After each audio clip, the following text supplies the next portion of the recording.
ไปต่อกันที่เมืองสุขุมาเสริมฉลองวันสร้างตั้งสหพันธ์แม่หญิงลาวครบรอบ71 ปีวันที่17 กรกฎาคมนี้ที่สโมสรของเมืองสุขุมา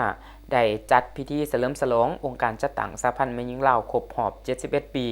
ก็คือวันที่20 กรกฎาคมปี 1955 หาวันที่20 กรกฎาคมปี 2026ให้เกียรติเข้าร่วมเป็นประธานของทานปริญญาเอกคำไต่แก้วประเสริฐกรรมการพรรคแขวงเลขาคณะบริหารงานพรรคเมืองท่านนางรัตนดวงดาวกรรมการพรรคเมืองประธานสหพันธ์แม่หญิงเมืองพร้อมคณะมีห้องเลขาพรรคเมืองมีประธานคณะกรรมการปกครองเมืองมีบรรดาทานในคณะประจำพรรคเมืองกรรมการพรรคเมืองมีหัวหน้าหัวหน้าของการมีประธานคณะกรรมการปกครองหาตาแสงมีอดีตสหพันธ์แม่หญิงเมืองมีคณะหน่วยพร้อมด้วยสมาชิกสหพันธ์แม่หญิงอ้อมข้างเมืองเข้าร่วมก่อนจะเข้าสู่พิธีบรรดาผู้แทนกองประชุมก็ได้รับชมการแสดงศิลปะจากเอื้อยน้องแม่หญิงในบทฟ้อนระวงลาวเต้นบัดสลบบทฟ้อนมูลเสือแม่หญิงลาวและห้องเพลงแม่หญิงวัฒนธรรมและท่องเที่ยวจากนั้นทานนางรัตนาดวงดาวกรรมการพรรคเมืองประธานสหพันธ์แม่หญิงเมืองก็ได้เล่าขึ้นมูลเสือและการเติบใหญ่ขยายตัวขององค์การจัดตั้งสหพันธ์แม่หญิงลาวครบรอบ71 ปีว่า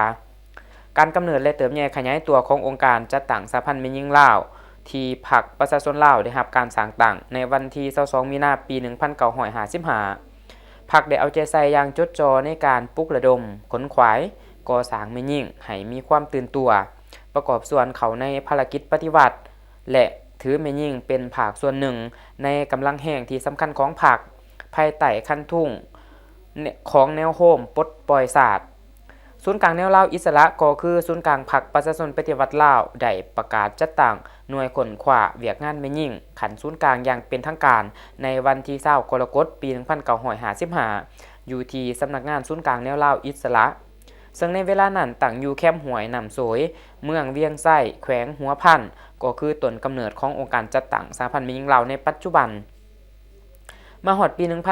1984 ย้อนขบวนการเติบใหญ่ขยายตัวขององค์การจัดตั้งสมาคมแม่หญิงและขบวนการเคลื่อนไหวของแม่หญิงลาวบรรดาเผ่าและเพื่อตอบสนองความเรียกร้องต้องการของหน้าที่การเมืองของพรรคก็คือของประเทศชาติในระยะใหม่สนั่นกองประชุมใหญ่ครั้งประวัติศาสตร์ของผู้แทนแม่หญิงลาวทั่วประเทศครั้งที่1ได้ไขขึ้นในวันที่21 หา 24 มีนาคมปี 1984และได้ตกลงเป็นเอกภาพเปลี่ยนชื่อจากสมาคมแม่หญิงลาวรักษามาเป็นสหพันธ์แม่หญิงลาวจนถึงปัจจุบันเพื่อสืบต่อปฏิบัติภารกิจบทบาทเป็นองค์การตัวแทนในการพัฒนาการปกป้องสิทธิและผลประโยชน์อันชอบธรรมของสมาชิกสหพันธ์แม่หญิงลาวพร้อมทั้งศึกษาอบรมเต่าโฮมความสามัคคีเสริมขยายสิทธิเป็นเจ้าของแม่หญิงลาวและส่งเสริมความก้าวหน้าความเสมอภาคหญิงชายปลุกระดมสุขอยู่แม่หญิงลาวเขาร่วมปฏิบัติ2หน้าที่ยุทธศาสตร์ก็คือปกปักรักษาและสร้างสรรค์พัฒนาประเทศชาติก็คือภารกิจเปลี่ยนแปลงใหม่เป็นเจ้าการปฏิบัติแผนพัฒนาแม่หญิงลาวแต่ละระยะพร้อมนั้นทานปริญญาเอกคำไต่แก้วประเสริฐเลขาพรรคเมืองก็ได้ให้เกียรติมอบเงินรางวัลให้แก่เอื้อยน้องแม่หญิงอีกด้วย